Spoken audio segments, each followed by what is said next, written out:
If you've clicked on this, you're probably a big fan of Barcelona's Pedri, and we might both agree that he has the potential of becoming a legendary midfielder like Xavi and Iniesta. But will he ever really reach his true potential? Because there's a big problem.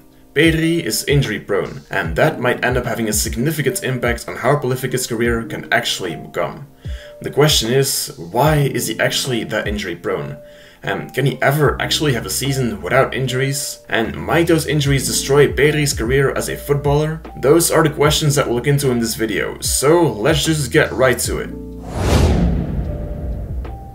Let me introduce you to Pedri's injury records. As you see, he's had 6 injuries up till now, 5 of which were hamstring injuries, that will eventually have kept him out for a period of 342 days. That's basically 1 full year of his career that he's not been able to spend into playing football and improving as a player, which already makes you think, what if he never actually got injured? That's how injury prone of a player he's already been. So now the question is, why is he that injury prone? First of all, we've got to take you back to his first season at Barcelona. In the 2020-2021 season under Ronald Koeman, he played 52 games in total for Barcelona, equaling 3,526 minutes, which is a lot of playing time. To put that into perspective, Messi in that same season played 4,192 minutes, but only in 47 games. So, long story short, Pedri played a similar amount of games as Barcelona's star player in his first ever season. This guy had just come from Las Palmas, in the Spanish 2nd division, was basically still a kid, and suddenly started having this much game time. That change from playing about once a week to a world where he played every few days was probably way too abrupt for his body to handle. And to make it worse, he played in every game for Spain at the Euros, often up till the 120th minute. After that season, his body had just been overused, but it wasn't over. Spain summoned Pedri for the Olympics that summer as well, and there he played about every possible minute of football too. And fun fact, Spain played the maximum amount of games in both the Euros and the Olympics. So now Pedri was really up to some rest. He hadn't actually been injured yet, but in the long term, that abrupt change of being a 2nd division player to suddenly playing this much might definitely have had its effects. Another big problem is that these periods of rest that he desperately needed were usually way too short. Barcelona always wanted to have Pedri back on the pitch as soon as possible, and it's very likely that that has led him to relapse in some injuries, just because Barcelona didn't allow him to properly recover. That's probably why he's had 5 hamstring injuries up till now. He never really recovered fully from that first hamstring injury because Barca wanted to rush him back. And that first hamstring injury was probably a consequence of Pedri playing way too much football in his first season. And honestly, not only Barcelona are to blame for this. Football in general these days has too much of a busy schedule and it doesn't allow players to properly recover. Players like De Bruyne have already openly complained about this. And it keeps on proving to have a negative impact on players like him and Pedri, who are usually always in the starting lineup and will always be rushed back. Think about the Spanish Supercopa. It used to be just 1 game played in Spain, and now it's a 4-team tournament played in Saudi Arabia. Not only do the players need to play more, they also have to travel, which isn't ideal for recovery either. The same can be said for international breaks. A lot of players could actually use that time to properly recover, but instead they have to travel far all over the world and keep on playing, often in friendly games that don't mean anything. And I've got a little challenge for you watching this. During the next international break, just pay attention to how many players get injured and won't be able to play for their club because of one stupid friendly game. It happens way too much, and players don't get the treatment they should get to recover. And also for Pedri, that is proving to be a big problem for the potential of his career. So why does Pedri have so much injuries? Some people will say it's genetics and that he's especially injury prone in his hamstring, but if you ask me, it's just a consequence of Pedri being completely overloaded with game time in his first season, and since then never getting the right treatment to recover from Barcelona and Spain.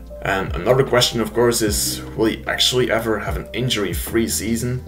Well, it all depends on if he gets the right recovery treatment really. He should get enough time to recover, he shouldn't play too much, and Spain should maybe not summon him for every casual friendly game. If he's managed the right way, I don't think injuries are really a big problem for him, and he can definitely have injury-free seasons. He just needs to rest enough. Another question that will come to your mind about Pedri's injuries is of course how bad all of these injuries will affect his career. Well, first of all, it will last way longer to gain valuable experience at the highest level if you're constantly on the sidelines. The one thing that Pedri might need right now is experience in big games in the Champions League. That's something that Barcelona needs their players to have in general at the moment, and Pedri is no exception. From last season, for example, I can remember that Ousmane Dembélé was never, and still isn't up to this day, experienced in big European games. And for a big part, his injury history was to blame for that. And that's maybe why he never really performed in big games. Now, Pedri is a better big game player than Dembélé, that's definitely true, but every bit of experience can be used, and his injuries are holding him back from getting that experience. Of course, there's a narrative that young players should play as much as possible to gain experience, but what's the point of that if you let them play that much that they eventually miss more experience because of injuries? Now, that is exactly the problem that Pedri has been dealing with. Another problem with all of these injuries, if it wasn't enough yet, is that he's less consistent as a player. And being less in Barca's lineup also means that you have less time to get adapted to the other players. That's why, for the chemistry of Barcelona's team and especially the midfield, Pedri's injury history is a big problem. How are Pedri and Gundogan supposed to adapt to each other if Pedri is just not there? You know what I mean, right? Chemistry is an area of constraint for Xavi's Barca because a lot of players aren't here for that long yet, so injuries are the last thing that Xavi needs right now. Lastly, Pedri is also not that much of a reliable player because of all his injuries. Sure, when he plays, he's arguably Barcelona's most important player, but can your system and your success depend on a player who can't be in your starting lineup for half of the season? Not really, right? Okay, but what's the problem with this for Pedri specifically? Well, if he keeps on being injured at this rate, Xavi will have to build his team around a core of players that does not include Pedri. And those players, De Jong, Gundogan, Oriol Romeu and Gavi, let's say, might start developing a better chemistry with each other while Pedri is just there on the sidelines watching it all happen. And when Pedri is fit again, who says that he can have that same chemistry then? Of course, he will still be able to fit in, because he is that good. So that's not the biggest problem, but what if players like Gavi and Frenkie de Jong just start to become better than him? Because, contrary to him, they can keep developing themselves. Eventually, there's two possible outcomes really for Pedri at Barcelona if he stays on being an injury-prone player.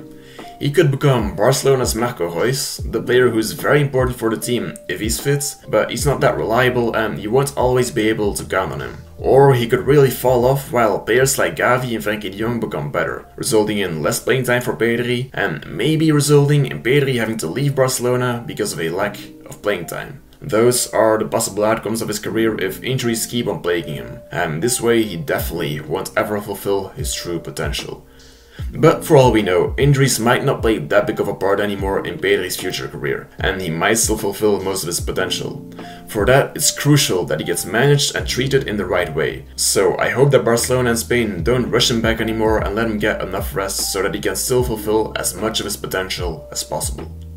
That was it for today's video. Make sure to leave a like and subscribe if you enjoyed it, and feel free to share your own opinion in the comments down below. Força Barça, Força Pedri, and have a good day.